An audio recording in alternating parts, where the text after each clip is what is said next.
प्रधानमंत्री नरेंद्र मोदी आज ऑस्ट्रेलिया में हैं। ऑस्ट्रेलिया के साथ यूरेनियम डील फाइनल हो गई है। साथ ही डिफेंस, व्यापार, एनर्जी, स्पेस और क्रिटिकल मिनरल्स के क्षेत्र में समझौते कर लिए गए हैं। लेकिन मोदी के इंडोनेशिया दौरे की बहुत चर्चा है। इंडोनेशिया में मुसलमानों की आबादी 24 करोड़ 20 लाख से ज्यादा है। यानी अगर आबादी में मुसलमानों का रेशियो देखें तो 100 में से 90 मुसलमान और दुनिया के सबसे बड़े मुस्लिम मुल्क में हिंदू मंदिर का जीर्णोद्धार, उसका कायाकल्प भारत करने जा रहा है। हिंदुस्तान इंडोनेशिया के 1100 साल पुराने प्रम्बानन मंदिर को सजाने जा रहा है। वर्ल्ड स्टेज पर मोदी ने दिखाया कि सबका साथ कैसे होता है। एक मुस्लिम मुल्क में मुस्लिम राष्ट्रपति और मोदी के सामने ओम नमः शिवाय का जाप हुआ। हिंदुस्तान में मुस्लिम पॉलिटिक्स को लेकर जो लोग छोटी सोच रखते हैं, आज उनको ये तस्वीरें बहुत ध्यान से देखनी चाहिए। जहां दुनिया के सबसे ज्यादा मुसलमान, वहां नरेंद्र मोदी के सामने ओम नमः शिवाय। जहां 24 करोड़ 20 लाख मुस्लिम आबादी, वहां नरेंद्र मोदी के सामने शिव की साधना, शिव की आराधना।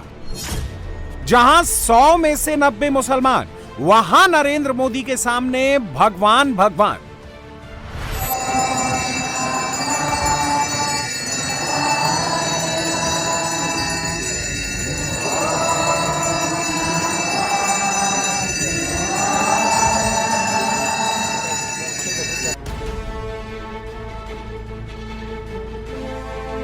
क्या कोई कल्पना कर सकता था कि दुनिया का सबसे बड़ा मुस्लिम देश इंडोनेशिया, जहां 24 करोड़ 20 लाख से ज्यादा मुसलमान रहते हैं, उस मुस्लिम बहुल देश में प्रधानमंत्री नरेंद्र मोदी भगवा रंग में दिखेंगे। भगवा कपड़े पहनकर 1100 साल पुराने प्रम्बानन मंदिर में ब्रह्मा, विष्णु, महेश के दर्शन करेंगे। मुस्लिम मेजॉरिटी वाले मुल्क में भगवा और सनातन का डंका बजाएंगे। ये हुआ है, नरेंद्र मोदी ने ऐसा किया है। और भारत में बैठा इकोसिस्टम, वोट बैंक की राजनीति करने वाला गैंग आज प्रधानमंत्री की इन तस्वीरों को पचा नहीं पा रहा है, स्वीकार नहीं कर पा रहा है। भारत में बैठे एंटी मोदी मोर्चे को यकीन नहीं हो रहा है कि वो इंडोनेशिया, जहां सिर्फ 47 लाख हिंदू रहते हैं, यानी कुल आबादी का सिर्फ 1.7%, उस इंडोनेशिया के मुसलमान सड़क किनारे एक लाइन में खड़े होकर नरेंद्र मोदी के लिए तालियां कैसे बजा रहे हैं, नरेंद्र मोदी के सामने ओम नमः शिवाय का जाप कैसे लगा रहे हैं। और उस देश के राष्ट्रपति अपना डीएनए हिंदुस्तानी क्यों बता रहे हैं? मोदी के सियासी दुश्मनों की यह जलन स्वाभाविक है, क्योंकि जिस इंडोनेशिया में 100 में से 90 मुसलमान हैं, वहां भगवा पहनकर, हिंदू मंदिरों की बात करके, सनातन संस्कृति का डंका बजाकर नरेंद्र मोदी पूरे दम खम के साथ खड़े हैं। और इंडोनेशिया के मुसलमान लाइन लगाकर मोदी को ग्रैंड वेलकम दे रहे हैं। और वहां के हिंदू मोदी के संग ओम नमः शिवाय का जाप कर रहे हैं। अगर मैं लासा में कैलाश मानसरोवर की यात्रा करता हूं, और आज मैं इंडोनेशिया के इस पवित्र टेंपल में आता हूं, मैं देख रहा था एक ही गुंज, महामृत्युंजय जाप यहां हो रहा था। ओम नमः शिवाय का उच्चारण हर कोई कर रहा था। ये अपने आप में हृदय को स्पर्श करने वाला था। इस मंदिर में भगवान शिव, मां दुर्गा और गणेश जी की प्रतिमाएं हैं। सदियों तक इस मंदिर में बहुत आस्था से पूजा होती रही है। आज मुझे भी इस मंदिर के दर्शन और बिल्कुल शास्त्रोक्त रूप से पूजन करने का सौभाग्य मिला है। ये मेरे जीवन के लिए बहुत ही चैतन्यपूर्ण क्षण मैं मान सकता हूं।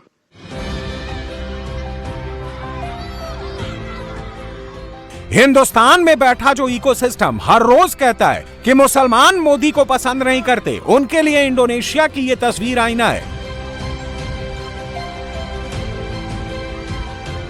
मुसलमान डोमिनेटेड मुल्क में नरेंद्र मोदी का कोई विरोध नहीं, कहीं कोई नाराजगी नहीं, सिर्फ सम्मान और तालियां।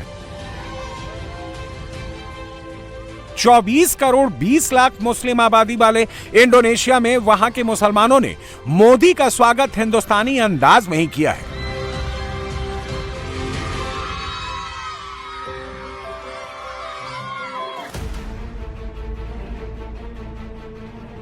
दुनिया की सबसे ज्यादा मुस्लिम आबादी वाला देश होने के बावजूद इंडोनेशिया में लोकतंत्र है और वहां के मुसलमान सनातन को भी वैल्यू देते हैं और सनातनी मोदी को भी अपने सर आंखों पर बिठाते हैं। सनातन की इस ताकत का जलवा देखिए, जहां सदियों से ब्रह्मा विष्णु और महेश की आराधना होती है, उस मुस्लिम बहुल आबादी वाले मुल्क में सनातन की जड़ें इतनी गहरी हैं कि समुद्र पार भी फल फूल रही है।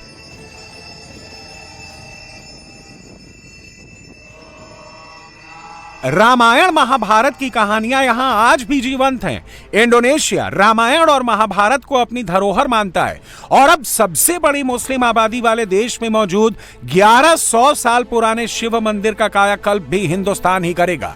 ब्रह्मा विष्णु और महेश के ब्रह्मानंद मंदिर के जीर्णोद्धार का काम मोदी ही संभालेंगे। इंडोनेशिया के साथ मिलकर 1100 साल पुराने शिव मंदिर का कायाकल्प करेंगे।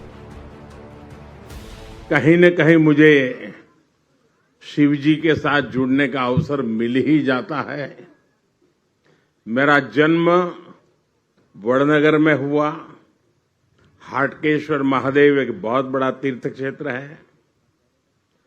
सोमनाथ द्वादश ज्योतिर्लिंग में सबसे पहला ज्योतिर्लिंग जो गुजरात की धरती पर है और जिसकी विकास में भी मेरी सीधी जिम्मेवारी है।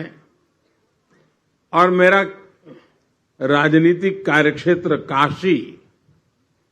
काशी विश्वनाथ महादेव, उसके आशीर्वाद मुझ पर हर निरंतर बने रहे हैं। चाहे केदार धाम का पुनर्निर्माण हो, चाहे उज्जैन महाकाल का पुनर्निर्माण हो, या आज यहां पर आकर के करीब करीब 1200 साल पुराना ब्रह्मा विष्णु महेश इन यादों को साथ जुड़ी हुई एक हमारी सांस्कृतिक विरासत का पुनरुद्धार और उसका रिनोवेशन का काम, उसका प्रारंभ करने का सौभाग्य भी मुझे मिला। मैं अपने आप में बहुत बड़ा भाग्यशाली मानता हूं। 1200 साल मैं यहां के लोगों का हृदय से धन्यवाद करता हूं कि उन्होंने इतनी बड़ी विरासत को जिस प्रकार से संभाला है, जिस प्रकार से संवारा है और श्रद्धा भाव से किया है। इसलिए मैं इंडोनेशिया के नागरिकों का भी और अब तक रहे हुए सभी शासकों का भी मैं हृदय से अभिनंदन करता हूं। सोचने वाली बात यह है कि इंडोनेशिया के मुसलमान नरेंद्र मोदी के लिए तालियां बजा रहे हैं, तो फिर भारत में कुछ लोग मोदी का विरोध क्यों कर रहे हैं? इसकी वजह यह है कि हिंदुस्तान में वोट बैंक की सियासत है। भारत के वोट बैंक वाले नेता अभी भी पुराने फॉर्मूले पर अटके हैं। मजहब खतरे में है का रोना रोते रहते हैं।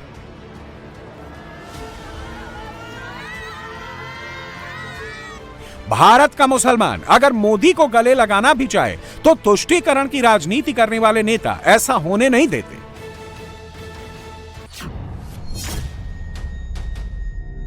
और अब मोदी योगी विरोधी इकोसिस्टम हिंदुओं को भड़काने, बहकाने और उकसाने वाले काम पर लग गया है। समाजवादी पार्टी राम मंदिर दान चोरी केस की आड़ में छिपकर योगी आदित्यनाथ पर बेतुके आरोप लगा रही है। वोट बैंक की राजनीति में महारत हासिल कर चुके अखिलेश को उनकी पार्टी सबसे बड़ा राम भक्त बता रही है। अखिलेश खुद भी 31 दिनों से नॉनस्टॉप हंगामा बरपा रहे हैं और अब तो अखिलेश ने राम मंदिर चढ़ावा चोरी को इंटरनेशनल एंगल दे दिया है। कह दिया है कि यह खबर पूरी दुनिया में आग की तरह फैल चुकी है। बीजेपी के लिए खतरे की घंटी है। दरअसल अखिलेश ये नैरेटिव देना चाहते हैं कि अब बीजेपी के ऊपर से हिंदुओं का भरोसा उठ गया है। अखिलेश की ये बातें एक सोची समझी स्क्रिप्ट का हिस्सा हैं और वो स्क्रिप्ट 100% सियासी है। अखिलेश के इस राम मंदिर वाले स्क्रिप्ट में 2027 का यूपी इलेक्शन वाला एंगल है। उत्तर प्रदेश में अखिलेश यादव की राजनीति 20% मुस्लिम और उनके MY समीकरण पर टिकी है। लेकिन अब अचानक से अपनी राम भक्ति दिखाकर अखिलेश बीजेपी के हिंदू वोट बैंक में सेंध लगाना चाहते हैं, पॉलिटिकल माइलेज लेना चाहते हैं।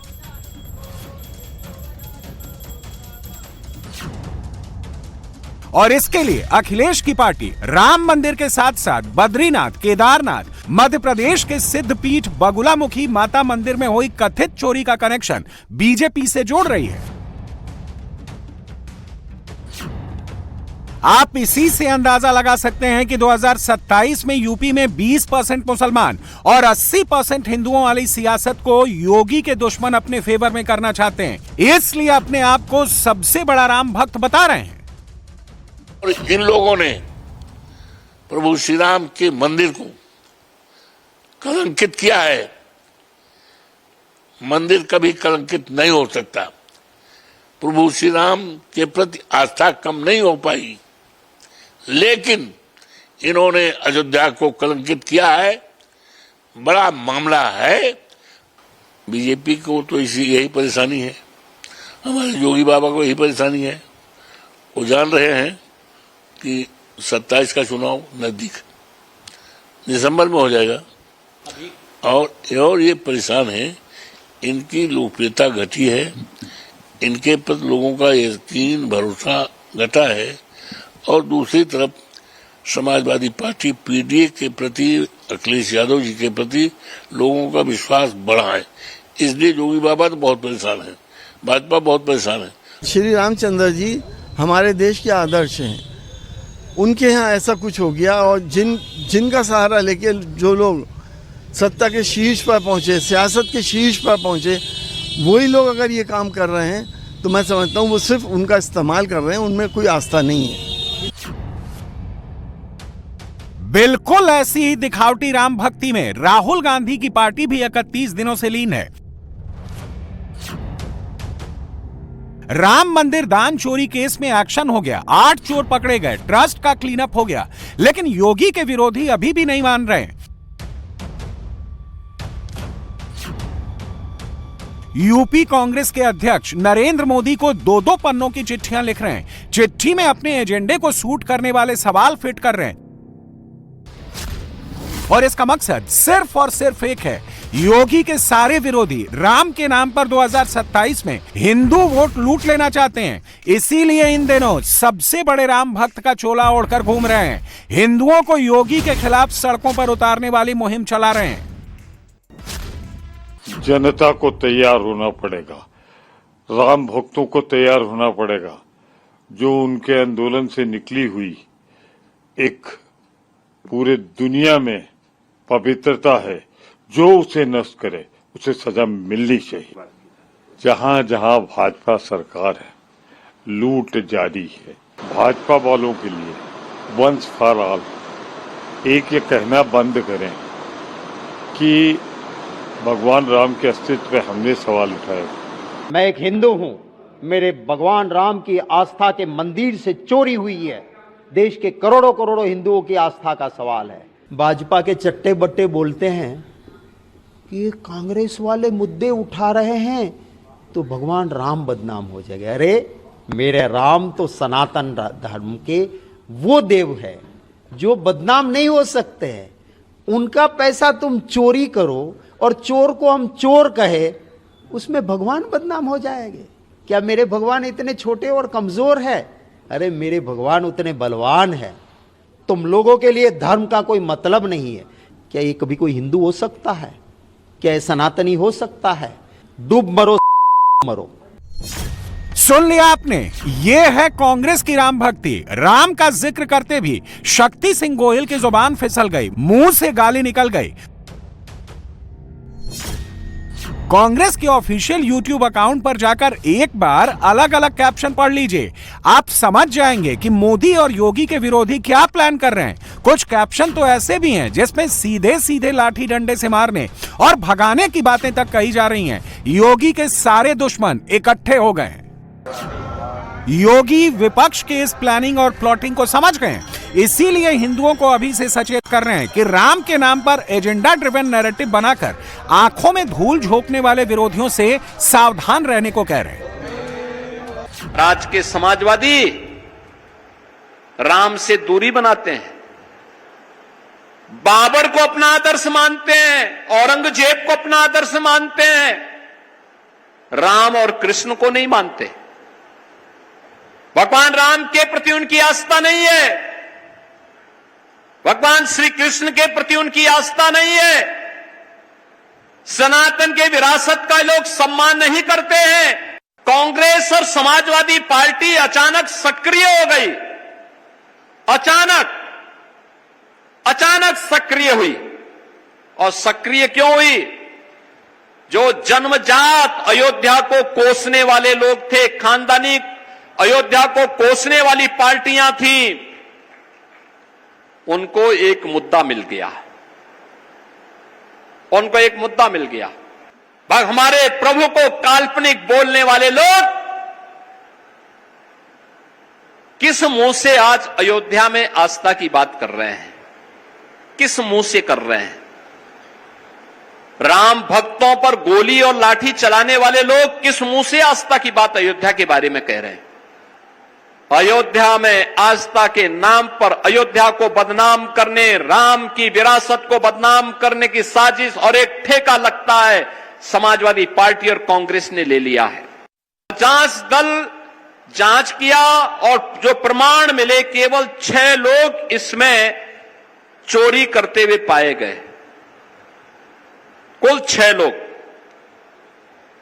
2 लोग उसमें साजिश का पार्ट थे, यानी कुल 8 लोग। एसआईटी ने अपनी सिफारिश ट्रस्ट को भेज दी, ट्रस्ट ने उसके अनुसार एफआईआर दर्ज करवाई, कार्रवाई हो गई। फिर इसमें पूरे ट्रस्ट को बदनाम करने, पूरी अयोध्या पर उंगली उठाने, प्रभु श्री राम की विरासत को अपमानित करने का औचित्य कहां से होता था? लेकिन लगता है कांग्रेस और समाजवादी पार्टी ने भारत की पूरी आस्था को आहत करने और उस पर प्रहार करने का ठेका ले लिया है। आज आप सबको इन सभी षड्यंत्रों से सतर्क और सावधान होना होगा।